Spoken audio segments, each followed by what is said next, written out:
We're actually walking up to Hole-in-the-Day Lake here in Minnesota, where a group of local tribes are going to exert their treaty rights. You can see there's actually a sign we're walking up to. It says 1855 Treaty Zone.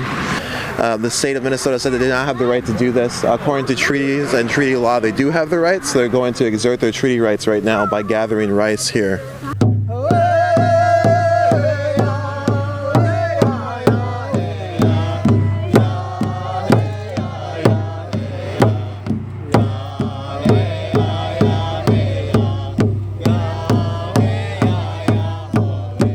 We're here today to assert our treaty right to gather wild rice. Now this land here, this lake, is on the original Gull Lake Indian Reservation created by the 1855 treaty. I come from a long, many generations of harvesters in my family, and it just so happens that right now I am the only one that's really actively involved into harvesting monoman, so I have to provide for 20 plus people, and we use it for many things, many ceremonies. We have many traditional ceremonies that we use it for. We eat it daily.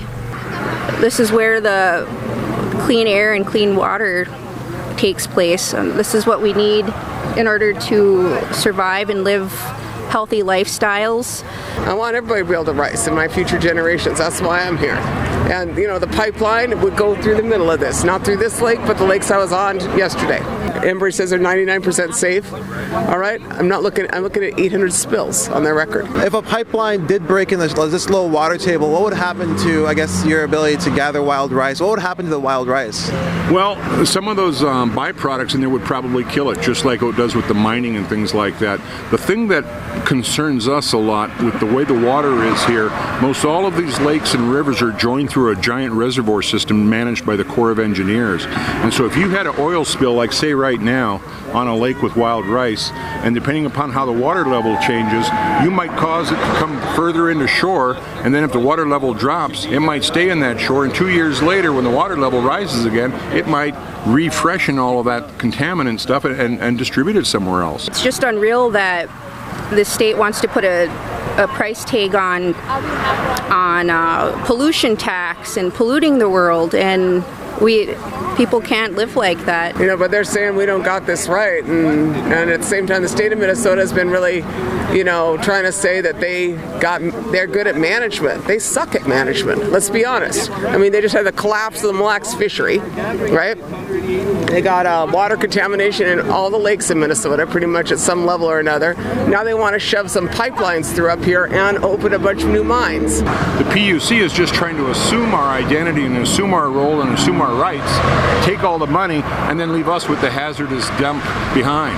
We need the state to back off. We need the states to support us, and we need the state to protect things. We need the state to back off on the PUC process, put a moratorium on it, so that you can actually have a full environmental impact statement and not have a mockery.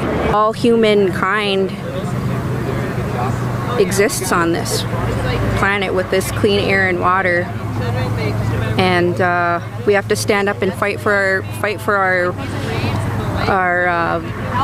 our rights here as humans. Wild rice is our sacred food, and it's also part of our creation story. We were told to go to the land where food grows on water. I'm sure you heard the story of the food that grows on water, and this is why my people are here today. I think today is a victory for us. Even though they gave us a special permit, it's not holding any credit in my eyes, or in 1854 Treaty Authority's eyes as well.